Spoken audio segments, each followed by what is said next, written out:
presentation of our lecturer.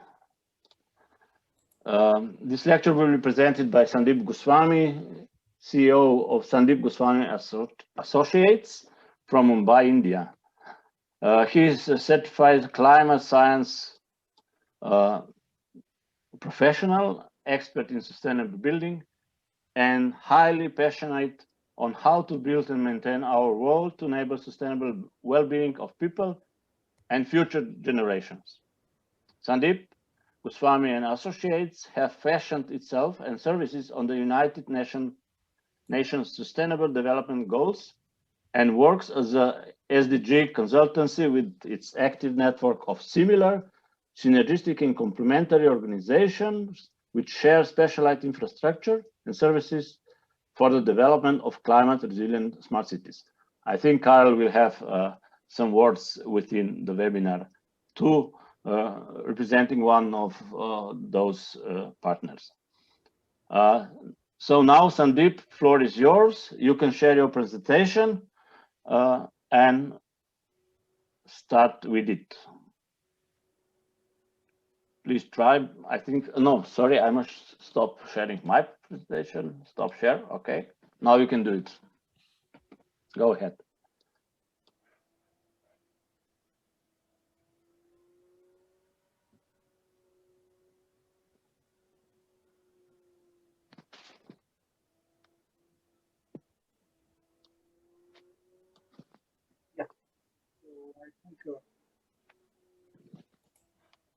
Good afternoon, good morning, everybody. Essentially, the whole idea, thank you, Vladimir, thank you, Andrew, giving me this opportunity, which essentially is to collaborate in the longer run to build climate resilient, integrated smart city. But when I really say smart city is more to do with urban habitat. It can be a village, it can be a township, it can be an asset, whichever, which are all around and all kinds of typology and functions. And we must understand why we have to do climate resilience. So I have created this program into different chapters so that it builds upon the people that what is needed, and from there onwards we can take it up. The first aspect is when we talk about climate change, what we are experiencing is extreme weather conditions. So extreme weather conditions, in a simpler word, what we can call them are the ninja warriors of Mother Earth who are let loose. And as you can see, they do not really care if you are the most powerful nation in the world, or if you are a poor country, or you are an emerging economy. They treat you with the same intensity and ferocity that they have.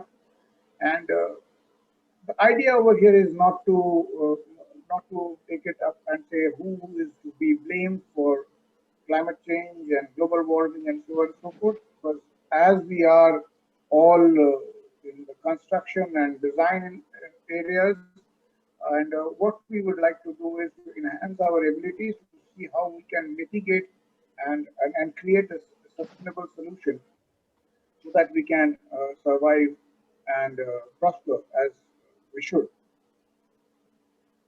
So the most extreme weather events are being felt pan-world, and as you would see, the Time magazine wrote that it is impossible to know if 2021 will be a record-breaking as 2020, but it is highly likely that more extremes are on the way.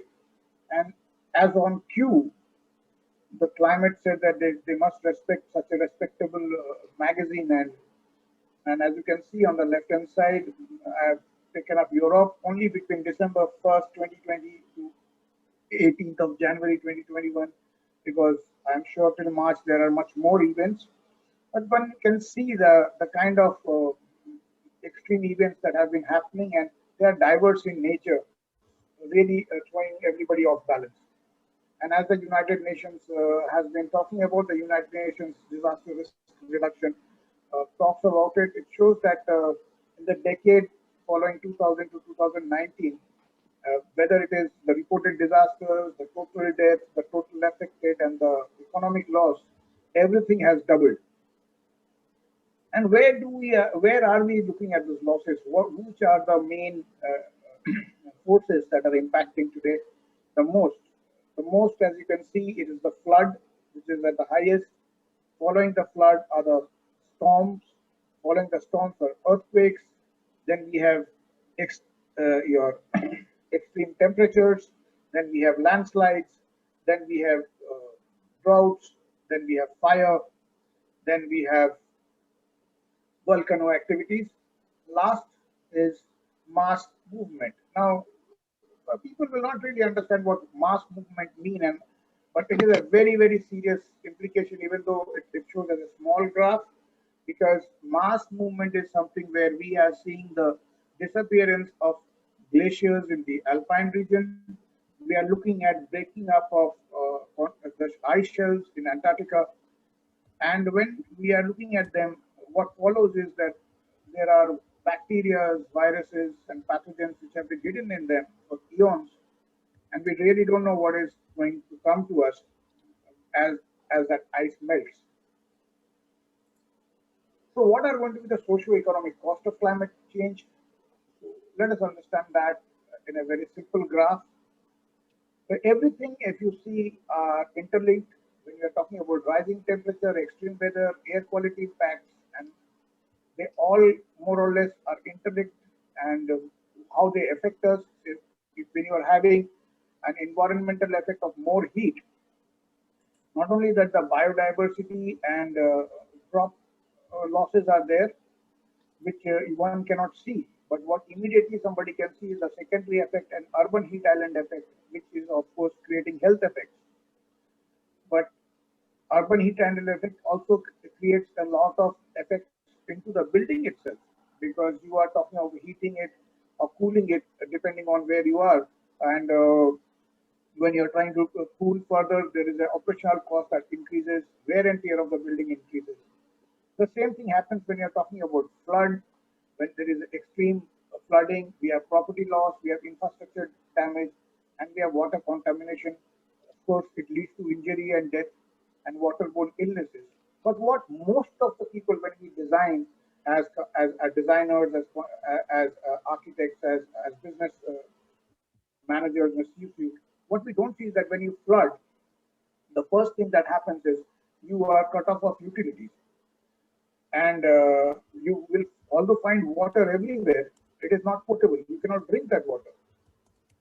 And the worst part is that if it is flooding is happening in an urban landscape, then that water is turning into a poisonous cesspool of everything that is there. We all know our computers, our paints, our varnishes, our petrol, and the sewerage in the everything mixing up and converting into a very toxic thing, which flows downstream, enters our food chain, and it is a long run effect. So there must be thought given to people that how do we during floods try not to let that water go down the natural areas and natural pathways, but actually go into the sewerage water system and get treated. So this is something which resilience managers, designers, town planners, architects have to think about. One more aspect which we do not look at the social impact about it is that we all know that irrespective of whether there is an extreme event or not, there are deaths happening. Now imagine when a city, like right now as we are talking 18 months ago, Australia had severe fire. Now the same area is underwater. So when you're underwater, your graveyards and your funeral pyres, they are also underwater. But death, natural by itself, are happening too. Think of that impact that happens to people. If you're in your neighborhood, there is a dear one who is deceased, and you are not able to do their last rites. They will leave an impact on your mind forever. And while we are designing, none of the cities ever think of these things. And this is what also must be looked into when we are talking about resilience in design. We all know what air quality is doing to us, and that is the base of the whole global warming. and of course it creates allergies, and it creates reduces your work hours, and all of these three together, what they are doing is they are increasing the vector-borne diseases. Nobody needs to be explained about the pandemic. But as I rightly said, with the permafrost melting, we also need to remember that about 200 years, 300 years ago, when we did not have the vaccines for smallpox and others, there would be there would be pathogens which are into the soil which may come out today. So this is one area which needs to be looked into and understood while we are designing for resilience. Now, it's just resilience. Why we need to do it is just not uh, or in one area. It is pan world, and whether you look at New York, whether you look at Miami, whether you look at Amsterdam in Europe, or you go to Asia in Tokyo, or come to India, we are all getting the shock of climate change and extreme weather events, and usually the sorrows are hitting us twice over. In India too, we found that last year, we in month of May, we were impacted by cyclone Amphan, and in month of June, we were impacted by cyclone Nisarga. While cyclone Amphan is a Harry category 4, and eastern coast almost always faces everywhere strong weather event. The worry is that the western coast, which is not geared up, does not have any of the cyclone shelters and so on and so forth, is also getting impacted. And when we talk about Cyclone Nisarga, that would be the third one. The one previous to that in 2019 was Vayu, and previous to that was Cyclone Ochi. And we need to understand that there may be another cyclone coming towards us in again somewhere in the similar month time periods in summer, so and close to the monsoon seasons of India. Now, when we look at designing, what we need to understand is we need to understand the data. So when you look at the data in 1980s, you look at the amount of money in terms of losses, you will see a drought, you will see a flood, and you will see a tropical cyclone count. But as we keep on moving on, somewhere in the 2000, we made it into an habit that we should have a standard drought happening. So somewhere our designing, somewhere our planning have gone wrong. So we are forgetting that drought means no food. So we are creating a food scarcity. We are creating a diversity loss, which needs to be understood very clearly when we are designing forward. And not only we are creating a diversity loss, what we are doing is we are increasing our footprint in extreme weather event. And if you look at 2020, which actually broke all records, you can see the serious storm count, the way it has gone up, and then it has taken over by the cyclone, tropical cyclone event, and then we have topped it up with forest fire. So if you are knowing this, this is fantastic. But this is not where I am trying to take you, because this is already history. We need to be prepared for what is coming in 2021. Now, before we arrive to that, we need to understand that when extreme weather events happen, be it natural, be it anthropocene, the idea mostly people carry in their minds is that it affects the low income and the lower middle income the most. While it is true, if you would look into the graph, you would see that when you add up the upper middle income and the high income group, it is much higher than the lowest income group. And we all know that when you're talking about a high income, the percentage of people in that area are also not very high in population. So if you have a 9.3, that's a pretty high amount of effect. So it is just not affecting only one strata, or it is affecting everybody. And people who are confident that they are much well off and they are safe no more, and that needs to be understood. Then we come down to understanding what are the financial risks. It is very difficult to explain to a common man in terms of the planet's wealth. So if we talk about wealth and money as a very simple way of explaining it, uh, wealth is the oxygen, and if we look at oxygen in a cylinder, which is being paid, which you take when you are extremely sick. You pay for it, and that's finance. But we understand it when it is tanked up and given to us, but we really don't understand the value of it when we get it free. So it is much more important that we explain climate change from a financial perspective so that more and more people get traction of what needs to happen. So when you look at it, currently not many investors, lenders or insurers have a very clear view of which companies will endure or even flourish. So they do not have a reliable climate related design and build information, and they cannot price climate related risks. So when catastrophes will happen, which can threaten a company's financial well-being, they will not be prepared for it. And catastrophe has been happening as the UN 2018 outlook concluded that there has been a 150% rise in direct economic costs, and most of it is through extreme weather events. That is 77% of it is coming out from extreme weather events. And it also states in another report that we are not really geared up and we are not really aware of it. So the insurance, and again, the financial people should sit up and take notice that the amount of money that you are losing, whether it is insured or uninsured, are also not huge change. They are pretty high. So how does investors, lenders, and insurers take cognizance of this, and how are we as designers and construction people able to help? So what we can talk about is we convert climate change as a sustainability service for climate related financial risks, which we in a short form can call it as CAS. So what does it happen, and why we should do it, and why look at financial risk is that post Paris Agreement, there has been some traction both in the public adaptation and the public mitigation methods, but they are mostly geared towards things which they would have anyway public services would have done, that is water and waste management.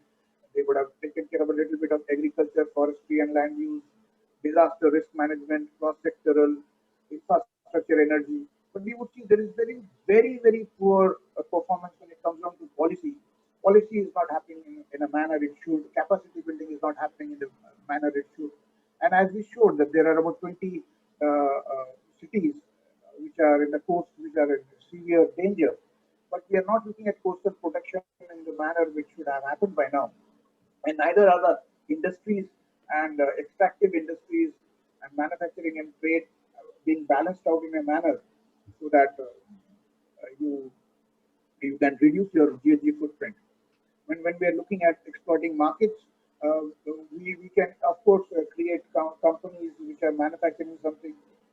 Let's say if you're talking about US, to give you a better idea, if we are making potato chips called Pringles, but in India also we have potatoes that grow. Why don't we just put up a plant over here instead of shipping the all products over here? I mean, it doesn't really make sense, and not understanding the aspects of it. And government is not really looked at this in a manner, in a policy basis. Similarly, when you look, there has been not much traction. There are just talks right now for low carbon technology because they consider costs to be very prohibitive. But if you would compare that cost to the amount of money that has been lost, then it should make sense to them. But the private sector has actually started gearing up. If you see the private sector and in private equity and venture capital infrastructure funds in $1 billion, you can see that there is a traction coming and there are some money coming. And this is, of course, based on the 2017-18 projection. So this is something which has been happening, and people are getting aware more on the private sector, and rather when you look at the public sector, they need to be they're doing what they should have anyway have done, but they are documenting it as if they are doing it for the climate, which is not really helping us much. Now, how would you identify climate-related physical and financial risks? You can look at it in two ways, and that is where the danger lies for the common man. They cannot understand the gradual onset. The gradual onset of long-term shift in climate patterns, sea level rise, and chronic heat waves are not understood by people. And whenever somebody wants to explain it to them, The point is that when you say that it is going to happen in 2030, 2040, 2050, when you say 25 years from now, automatically a normal human being would say, oh, this is a long time away. But the basic way of explaining that to people, the way I explain to them is that, have you ever gone to the Leaning Tower of Pisa? Or have you ever gone to the Taj Mahal? And if anybody says yes, then I say that they are more than 400 years old. So you are actually 400 years in touching distance. You can actually touch 400 years. So 25 years is something that you actually celebrate as your birth anniversary or maybe a wedding anniversary. So they're not really very far. Not understanding them, not understanding the seriousness of it will actually make you lose in every aspect possible. And because we have not understood the gradual onsets, most of the people have it, and even in our design and construction, we are not really geared up for that. Disasters, loss of assets, and catastrophic, that is, loss of life and livelihoods, are happening almost every day, with 2020 being the record. So, what are the losses? The losses are physical damages, supply chain disruptions, disruption in production capacity because of extreme heat, extreme cold, and whatnot, and increasing operating costs, as I explained earlier. When you are having a heat and extreme heat, you have to cool more, and so on and so forth. So, what do? We come down to mitigation and adaptation methods. But how do you mitigate and adapt? For that, you need to measure it. So, you need to have the right, correct measurement tools for resilience. First thing you need to do is you have to risk quantify. Then you have to use the quantitative predictive models. When you have identified the risk, what would the risk, how much would that risk be? You have to know where that risk is using the geographical information systems and data. And then you have to understand whether what you are calculating is correct or not by crunching a lot of data and doing a lot of data analytics. And to reduce the human error using of artificial intelligence, and then supplying that data through Internet of Things, so that people, the common people, the people who actually would be making the decision makers, be it in business, be it in administration, and even a common person can take it. So it's basically to be done without a predetermined hierarchy between them. So you look at preemptive adaptation or risk reduction, you create contingency arrangements, and you have to be prepared for certain losses. Because all said and done, extreme weather events, which are natural events, which are supposed to happen, cannot be stopped by us, even if it is, as I said earlier, we do not have to consider them to be whether be human induced or anthropogene or natural, or which would happen over the cycle of time. So how does a city resilience can be achieved? So it can be achieved what the way we saw it, and me, when I say we, I am using partners Michu from Switzerland, who are, without whom we could not have given the same precision which we are talking today.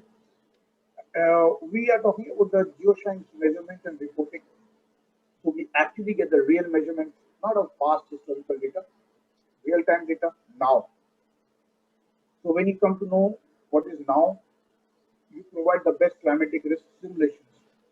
You obviously have the background data, so you are able to bring it to today, and then you take it forward.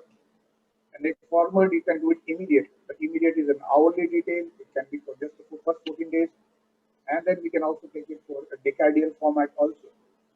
And when you do that, with the help of me to do, what we are saying is that we apply the most advanced city monitoring systems, or agricultural monitoring systems, so that we are able to create the new resilience planning.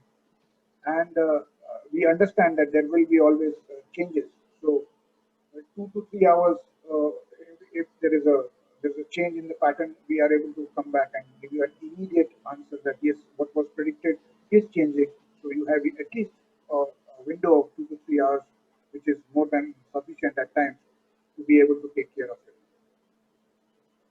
Now, when we look at how we do it, we put it in, we break it down in 5 parts. We first and foremost explore the hazards.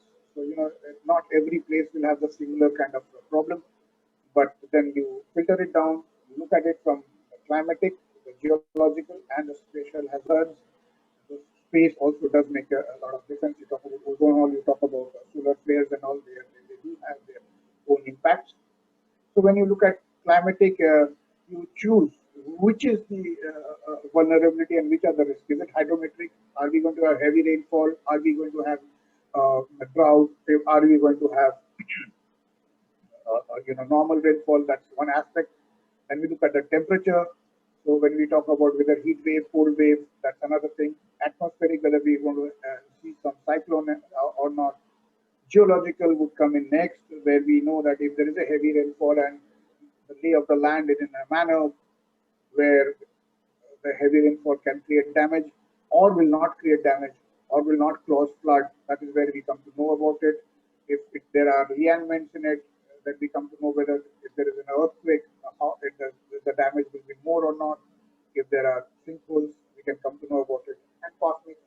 Cosmic is more to do with communication, and as we are now all connected over the internet and satellite communication being in the right place, electricity being there for 24/7 is one of the most important things, because that is a risk we cannot afford. We cannot afford the risk of losing our energy. Now we investigate the options of what could be done, what are the different types of simulations, what are the different climate change scenarios, and micro scaling and measurements are taken up. Then we plan. And what do you need to do? Now, if you're talking about a town planning, if you're talking about going, then obviously green building design.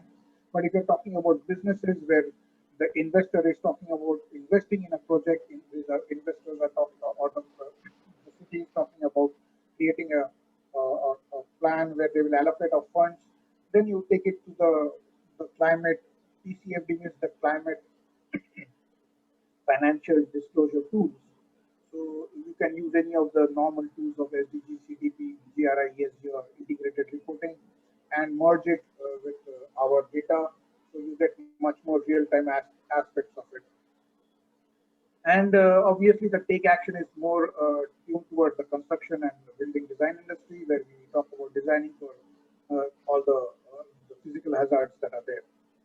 Now, how do we do that? We use View again, which can give us accurate measurement, not only at a macro scale, that is 100 kilometer by 100 kilometer, but bring it down to absolute proximity, that is 100 meters by 100 meters. And this, and certain aspects of it can be done for decadal, 10 years, 25 years, 50 or 75 years.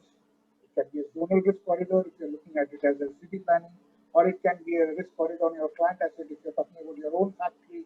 You want to know something about whether you will have enough water for the next 10 years or not, so that you can function properly. Even that can be understood. Or whether if you are trying to do some retrofit, what should be your retrofit should be, and what aspects you should take up. So when we talk about the disasters, what that can be forewarned, they are earthquakes, sea level rise, landslides, cyclones, floods, and sinkholes. Obviously, heat wave, cold wave, and solar storms can also be provided. So these are the things which can be measured, they can be calculated, and they can be given to you. So when you get them, what do you need to do when you're trying to create a resilient city or a resilient building? So if you're talking about existing buildings, what the resilience essentially would be to know that there is an adequate water supply. I explained earlier that if you have flood, the first thing that you lose is water. So you need to know also that, because most of your water electricity cables are underground, you also lose electricity. So you need to understand those things, and you need to prepare for those hazards. You have to understand sanitation.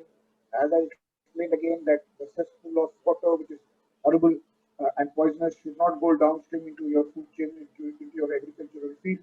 That's one area we need to understand, because that's part of the safety and security. So these are the 6 points which we look at. And when we're doing greenfield projects, of course, knowing where not to build using the correct climatic measurements and making tools for good resilience makes a lot of sense. So how do you action plan the resilience? Again, to elaborate, we first look at the robustness of the whole thing. So when you look at the design basis, you look at it can maintain the critical operations and functions in face of crisis or not. This includes the building itself and the design of the infrastructure.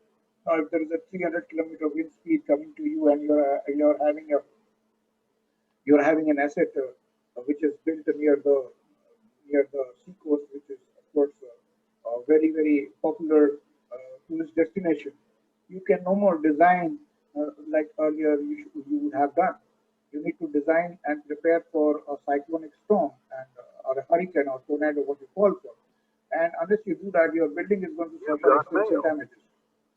So this is one area which you need to understand, and you need to know that there should be a system redundancy. There are certain things as technology changes, you need to keep upgrading, and what you should upgrade with, what should be your building material. All these things can come only when you've already done measurements, which we have shown earlier. Resourcefulness, because you already know what is going to happen, you have the ability to skillfully prepare for and and respond to the marriage. Again, if you take up the story of a hotel and you're talking about a function and you know that on a certain date, on a certain month, there is going to be an extreme weather event, you try and tell your guests not to book those dates, or you don't take a booking on those dates, so that you are not being you do not come under seat litigation and so forth, because you could not manage, and this is a serious thing that can happen. Rapid recovery.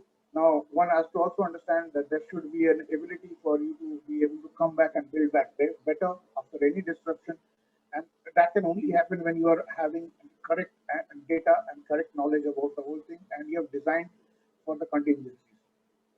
And even after you do a lot of things, there would be redundancy.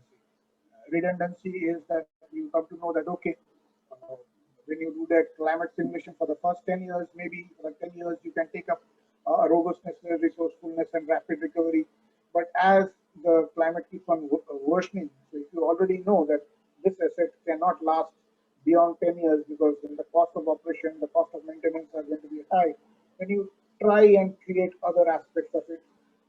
So how you can move away from there, knowing and having that data, having that kind of knowledge for the investor, for the insurer, and also for the promoter and developer and the owner of an asset makes a lot of sense when we are going forward. So what do we do? How do we do some? We show some case studies how we plan for resilience. Now this was what was done for Mumbai last year, so 2020. So on the right hand side, what you see is the year 2020, and on the left here you see the big data analytics, which was taken care of, which started somewhere in 1990s, 19, and then 87, and we worked out everything. This will be explained better with Carl, whom I will hand over to give you a much more detailed explanation of these things, that is his expertise. But when you look at over here, there was already a warning that if you mark the black line, that there is going to be a heavy rainfall, much more heavier. And it was marked that it would be coming in the month of August. Till date, the month of August had about 400. Nobody had ever seen a 500 rainfall in the month of August, and this was already warned. But this was more of a study, an internal study, where we were doing this for our own selves. And with the corona there were not really much businesses. But if this could have been given and this could have been understood by the city planners, then we would have been able to make a lot of sense. Because what exactly happened? When we came down to the real-time analysis of 7 to 14 days, we saw that there was a spike again on Thursday, the 6th of August, showed to be above normal than what it was, and again as Saturday and Sunday was shown to be above normal than what happened. Now, when you look at the 6th of August, when you look at the wind gusts and speed, which came up on the 6th of August over here, and then you come down, you come and see catastrophe was waiting to happen. Mumbai on 6th August faced one of the biggest shocks. We had our commercial institution damaged, we had a landslide, our utilities were gone, our institutional buildings were damaged, our infrastructure. These are three of the cranes in the port city of Mumbai, heavy duty cranes for ships. They just toppled over, and I would know better because this is my own residence, which was inundated for 12 hours. So we faced this, and this was already predicted, as you can see on this map. It was already predicted that this could happen. So knowing this in advance, if we could have managed, if the administration or the design could have been done better, which is what we are talking about. It is difficult to do that in existing cities. It is very difficult because retrofit is a slow process. We all know the challenges challenges of retrofit. But if we are able to do this and policy changes do occur and people can influence policy changes, and this makes a lot of sense. Then we come down to the designing for resilience, for climate resilience. So when you're talking about designing for climate resilience, this is again where we are looking at from not not keeping people in silos, but here the, the financier, the investor, the insurer, the designer, the planner, and the promoters should come together. That is when resilience can happen. So, for example, when you take it in Mumbai, these are available data, but people don't really look at this. So what we say, like, look at the projected requirement and then provide a simple and easy to understand documentation. Provide basic master design and development rules, which can be used by a developer or an investor to create the resilient assets. So it's not possible for Sandeep Goswami and Associates to be able to work on all projects and maybe not have the expertise for all, but definitely we can give you a documentation for that where we can take it. So for example, you see this is what would happen in 2050 by 2050 to Mumbai, and without knowing that Mumbai urban sprawl from 2000 to 2016 kept on growing, and it has grown further in the last 4 years. And they are all in the flood zones. If you can see, they are coming in the danger zones. But again, this is a very generic. When we come down, we can actually tell you how much will your piece of land, your plot of land flood. That is where we are, and this is what we can do. We can bring it right there, accurate 100 meter by 100 meters. So if you want to know the temperature of the hospital and the surrounding, then we can click over here and know what is the temperature in this area. We can simply know what is the rainfall and the wind in the Taj Mahal Hotel, the most famous of Mumbai, or the gateway of India, the iconic structures. We can come to know that in that detailed accuracy, and that's what makes the difference. You don't need to know what will happen to the next part of the city. You need to know what will happen to you and your supply chain and your assets. So if one starts knowing about their own, then it's easier for you to plan, and then that all together, as we can say, drops of water can create fill the pot. So that is how you can actually create resilience. So what you can do is now look at it from the green building aspects. If you have the kind of data which is futuristic, if you have the data which is talking from 2021 and in the future, then using the same tools which you would have earlier for doing a whole building life cycle analysis, you can design your building better. You can make your building much more resilient. So what is the difference? What we should be aspiring for, and what is what SGA is looking for when it talks about city standards, it talks about disaster risk resilient cities, but then we are saying that we can still go further because we have to make it sustainable. So we are talking about climate resilient smart cities. So we have to make it them smarter, and they can be over the 5 basic indexes, that is urban design, biogeophysical features, socio-cultural features, and ecological imperatives. Any one of these four cannot be removed, and you cannot attain disaster resilience or climate resilience in any manner whatsoever. All these have to come together, have to work together. You have to understand the biogeological features of air, water, soil, material resources, energy, and food. Like, if you do not know this, today the pandemic showed us in lockdown that you did not have access to basic healthcare, you did not have access to basic food which is required, and this has happened. People have suffered, poorer people have bereft of even a single morsel of food in certain lower countries, poorer countries. So these things are necessary, and maintaining the biodiversity, understanding the carrying capacity. Now, when you're making a city, the city's designs, the green city building designs, they have a science to it. You cannot just make an urban sprawl just because finance tells you that it is going to give you much more profit. Yes, you can make it profitable, but then you need to know that every city has to be fitted within within a certain area, and that is where it is called integrated or new urbanism. This is walk to work. So each industry is having its own residential, its own commercial, its own utility, its own other aspects which are needed for a city to function. So what did we do? This is the first project which we started attempting, and if you can see, this is the land in Kerala which was identified. The client is in Abu Dhabi. He was gracious enough to give us the land.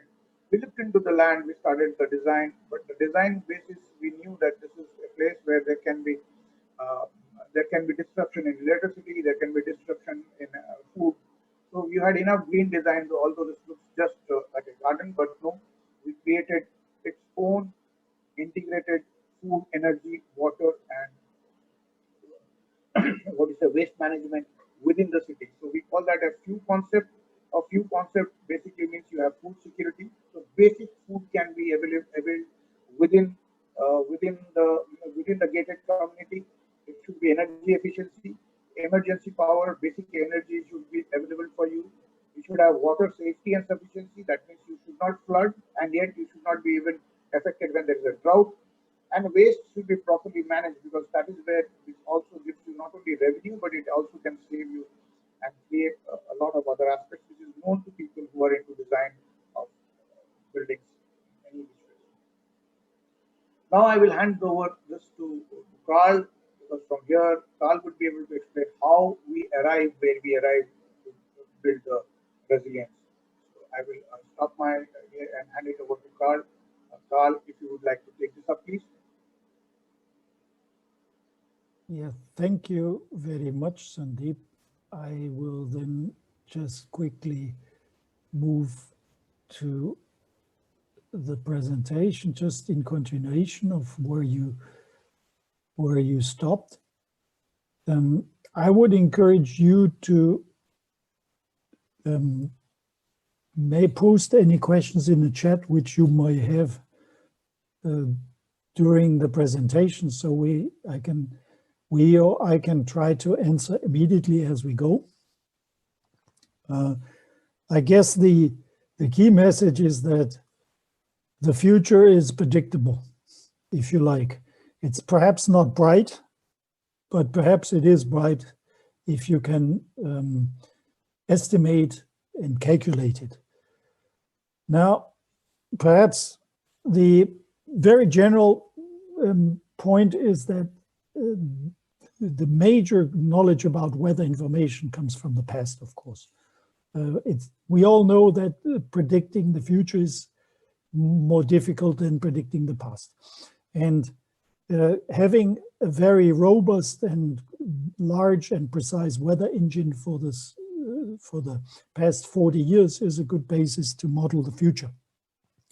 I don't want to walk you through all these details, but what I want to do is to get the message across that based on very detailed local weather knowledge of the past, we get more precision in estimating the future. Now, as we all know, the future is perhaps a little bit uncertain. It is obviously not possible to predict the 1st of January 2071 in terms of what temperatures will occur in different places of the globe. But what is possible, it is to generate scenarios. And I will give you one example to be very concrete. If we look at the past 40 years of data from any place in the world, and in this case we look at Zurich, which we know, but we can do the same thing for Mumbai or Barcelona or Novo Mesto or Anchorage, Hawaii. And then we look at the possible scenarios of climate change, which you probably are familiar with. If not, you've certainly heard the term RCP, which is the different carbon pathways, which essentially means that if we keep operating like we do, then we are going to get RCP 8, means that CO2 is going to go up in the atmosphere and the temperatures are going to rise by something between 4 and 8 degrees worldwide. RCP 6 is that if we reduce carbon emissions after 260, RCP 4, if we revert and lower carbon emissions after 240, and the best, most optimistic scenario is RCP 26 if we are able to reduce carbon emissions after 230. And these different scenarios will produce different outcomes for temperature. And those, we are pretty confident that these are accurate. In other words, if you look at the number of heat days in Zurich compared with the current situation, which is the gray box in this chart, then we'll be doubling those for the period of 235. We will increase them by a factor 4 in the worst case scenario. In fact, it's going to go to an average of from 10 to about 40 days. And there will be years with 60 or 70 heat days, and there might be years with just 20 as currently. And this is now a very concrete value, because if you assume, and this is factual Swiss building, that buildings have been designed for the current situation of the past, then a building will usually be comfortable for, say, 3 to 5 heat days, but it will become very uncomfortable if there's 10 or 15 heat days in a row. It means people won't sleep well anymore. They cannot work because temperatures are going above 30 degrees in the rooms after 10 or 11 o'clock in the morning. There'll be circulation issues, etc., etc. So there's concrete impact on building value and on the value of the value generation of the operations inside the building. So we can quantify those. Now, for you as a building planner, of course, it's not certain whether RCP 26 or 8 will occur, but you can be certain that the number of heat days will double in the next 50 years. So if you're planning a building now, you are better off planning this building for scenario 250 and not just to current regulations, because the current regulations or current standards are going not to be sufficient unless you assume that 30 or 40 heat days is okay, and this will not reduce the value of the building. You can retrofit, of course, in 25 or 50 years, but most likely this is going to be more expensive than just building straight to these future requirements. Second example, if we move on, climate change sustainability. This is more very generic analysis on very high level. California wildfires. If you look at the chart on the bottom, this is the drought periods which California experienced. That's one location in California. It changes a little bit as you go north-south. But what you can see is that the red bars are starting to be larger and they're encroaching into the spring. The top of the bars are the spring. The years are going from left to right. So as we move to the right, we go getting into the present, and you can see more winter and spring droughts. There is almost never a winter-spring drought back in the 80s. They're now frequent. Every 2 or 3 years, there's either winter or spring drought. And on the top, you see the bubbles with the size of the California wildfires, and there's a continuous increase, which means, coming back to the building, siting locations, constructing a certain place, maybe become more risky in the future because the danger of fire in that place is going to increase. And so the choice is between either constructing and having better protection against wildfire, or perhaps no longer constructing in certain areas because of the risk of wildfire. So big influence on the investment decision, and similar tendencies are occurring in areas such as Southern Europe and parts of Asia. So this has a concrete impact. I give 2 examples. Heat impact Zurich, there was an estimate by a study done in 2020 that the 219 heat waves, which occurred during more than a dozen days, has produced a 500 million Swiss franc productivity loss. So that's 219. This is the present, it's not the future. How that was quantified, that depends, and for you as investors or building managers, this may not be relevant because you're not dealing with the entire city of Zurich. But what is relevant is that people may start to leave the city. That means rents are going down because there is more heat pressure. And same thing is happening in California, and you all know about the exodus of Silicon Valley. That, of course, has not only climate reasons, it also has tax and infrastructure reasons, but it also has climate reasons, because people used to think of California as a sunny state. Today, it's the smoky state, at least for 2 months a year, and that's become a regular. And people who are thinking about the future, if they will stay in a place if they make a lot of money for very good climate. But if they make a lot of money for not good climate or less money, and the weather is not good or shitty, so to speak, or very uncomfortable during 1 month per year, this will change their decisions. So for buildings, that means lower value, that means reduced rents, that means lower ROI. So this is something to be considered when you look at the future. Of course, you cannot change the California wildfires, but you can place your locations and you can make sure that at least the building per se is resilient, as Sandeep was explaining.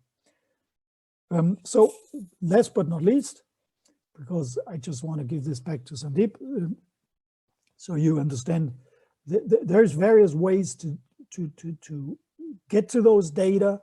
The easiest one is to use the simple graphs Sandeep was showing, which will just quantify the risk of or what occurred in the last year compared with the last 30 years, or which will quantify the current weather relative to what has been happening in the last 30 years. There's additional graphics which I showed you, which will show the future. Those can be served in terms of data, in terms of reports, in terms of graphics as well. And that creates numerical basis for your planning. They can be adjusted if your threshold for a heat day or for building ventilation or building cooling is 25 degrees instead of 20. Those reports can be adjusted to thresholds of 25 because the data behind is numerical. So it's not just nice little maps, it is physical data which you can actually move towards. So I guess this is what I wanted to show. And this is technology which is available for every place in the world now. So we can't solve the problem, but we can give you the data for you to solve the problem. Yeah, Carl, you can put it on the last page. You can put the last page on. I will put the closing remarks. That's it. Thank you so much. And gentlemen, as you can see, together, Sandeep Goswami and associates are bringing something which is what the design and construction industry should look into and should understand and follow. That if we are looking forward for climate resilience, resilience can only happen when we can measure what is there and measure it in the present and into the future, not past measurements. And we can not only provide it for the building and construction industry, but cities and urbanscapes, but also for businesses and business supply chain. To conclude, let us take an example that today we are the world is a connected area. We are supplying. If somebody is a purchaser and somebody is a seller, if you are not knowing how and when the extreme events are going to happen, and supposing you are trying to ship your goods from across the Atlantic in a given situation when there's an extreme weather event, the chances of your goods reaching the port destination port cities are very slim. Similarly, if you are trying to, let us say you are a chocolate factory in Switzerland and you need cocoa, and you have ordered cocoa from Brazil, and you want to deliver the chocolates, let's say, to Japan. And if you are not knowing that at a given date and time, your chocolates or the cocoas would probably not germinate because of extreme weather events, you are not going to get your supply chain in place, and therefore you will not be able to fulfill your orders. So how do you take care of that? So even that, in those areas also we are able to help, and that is why when you're talking about building resilience, it is not just about building resilience in building, but it's a building resilience in the total society. I guess there is a question. That's from Vladimir, how to overcome the short-term linear thinking of investors. Example, let design and construction using